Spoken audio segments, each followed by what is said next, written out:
ရွယ်ရောက်လာပြီဆိုရင်အလုပ်လုပ်ကြရတယ်အလုပ်လုပ်တယ်ဆိုရင်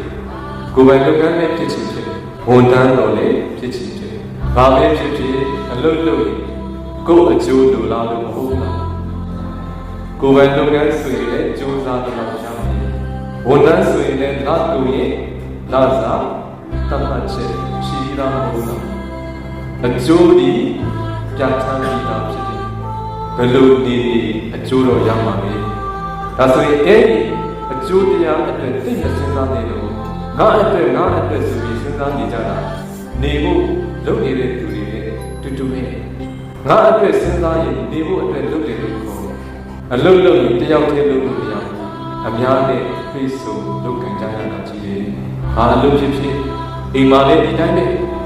အနေဆုံးခင်မိုးနဲ့စတိတွေ့ရမှာပဲဒါတွေသမီးတွေနဲ့တွေ့ရမှာပဲကျောင်းမှာလည်းဒီတိုင်းပဲဘုန်းကြီးကျောင်းဖြစ်စေစာသင်ကျောင်းဖြစ်စေအလုပ်ခွင်ထဲနဲ့ဒီတိုင်းပဲဒီလိုလေးသဘောထားလေးပြင်ပြီးပါနေဖို့လုပ်ရင်ဒီဖို့တပါးလေးပါသွားခြင်းလေဆိုရင်အဲ့အတွက်စဉ်းစားနေတော့ငါအတွက်ပြဋ္ဌာန်းပြီးသားလေငါအတွက်လုပ်ရင်